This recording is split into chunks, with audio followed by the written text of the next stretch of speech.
ஆதி திராவிட பழங்குடி மாணவர்களுக்கு கல்வி கடன் நிலுவைத் தொகை தள்ளுபடி செய்யப்பட்டு தற்போது தமிழக அரசு அறிவிப்பை வெளியிடப்பட்டுள்ளது.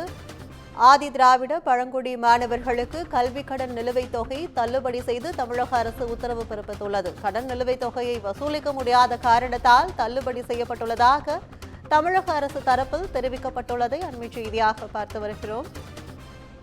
ஆதி திராவிடர் பழங்குடி மாணவர்களுக்கு கல்வி கடன் நிலுவைத் தொகை தள்ளுபடி செய்யப்பட்டு தமிழக அரசு உத்தரவு பிறப்பித்துள்ளது. கூடுதல் விவரங்களை தலைமை செய்தியாளர் சிவா வழங்க கேட்கலாம். வணக்கம் சிவா, இந்த அறிவிப்பு குறித்த கூடுதல் விவரங்கள் என்ன? கற்பகம், ஆதி திராவிடர் பழங்குடியினர் மற்றும் கிறிஸ்தவ ஆதி திராவிடர் மாணவர்களுக்கு வழங்கப்பட்ட கல்வி கடனான ரூபாய் 48,95,00,000 ரூபாய் மதிப்பீட்டிலான அந்த கல்வி கடன் தள்ளுபடி செய்யப்படுவதாக தமிழக அரசு அறிவித்திருக்கிறது.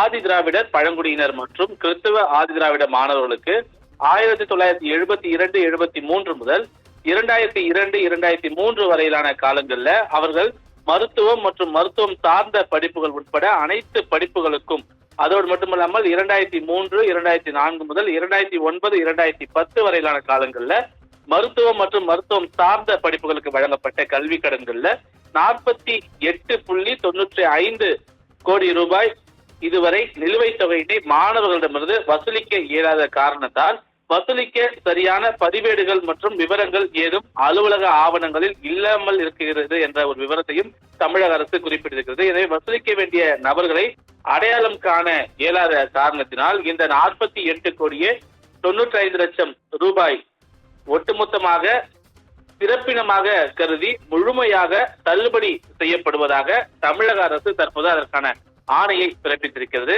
எனவே இந்த கடன் தொகையை வசூலிக்க இயலவில்லை, இந்த கடன் தொகை பெற்றவர்களை அடையாளம் காணவில்லை என்ற ஒரு காரணத்தினாலேயே சிறப்பினமாக இந்த சுமார் 49 கோடி ரூபாய் மதிப்பிலான இந்த கல்வி கடன் முழுமையாக ரத்து செய்யப்படுவதாக தமிழக அரசு தற்போது அறிவித்திருக்கிறது. கற்பகம், விவரங்களுக்கு நன்றி சிவா.